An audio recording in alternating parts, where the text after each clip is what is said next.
एका निरर्थक बडबड करणाऱ्या व्यक्तीपेक्षा कमी शब्दात आपले म्हणणे मांडणारी व्यक्ती कधीही चांगली असते.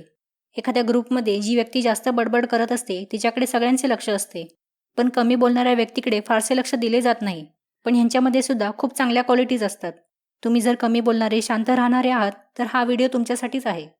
Point number 1. समजूतदार. कमी बोलणारे लोक हे जास्त समजूतदार असतात.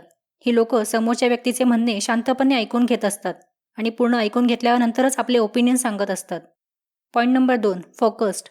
कमी बोलणाऱ्या लोकांचा फोकस चांगला असतो, कारण हे लोक आपल्या कामाशी काम ठेवतात. या दुनियेत जेवढे पण सायंटिस्ट किंवा महान लोक होऊन गेलेत, त्यांच्यामध्ये जास्तीत जास्त लोक हे शांत स्वभावाचे, कमी बोलणारे होते. Point number 3. इंटेलिजंट.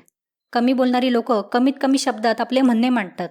ही लोक जास्तीत जास्त ऐकण्यावर भर देतात आणि ह्या क्वालिटीमुळे त्यांना खूप इन्फॉर्मेशन भेटत असते आणि त्या माहितीचा उपयोग स्वतःची प्रगती करण्यासाठी वापरतात.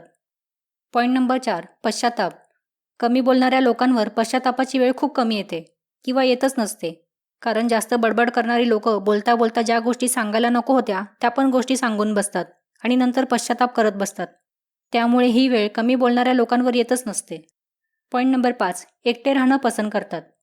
कमी बोलणारे लोक ग्रुपमध्ये राहणं पसंत करत नाहीत. ह्यांना पार्टी करणे, जास्त गोंधळ करणे आवडत नाही. त्यामुळे ते एकटे राहणं पसंत करतात. एकटे राहून स्वतःला आपला वेळ देतात, स्वतःला इम्प्रूव्ह करतात. Point number 6. आर्ग्युमेंट.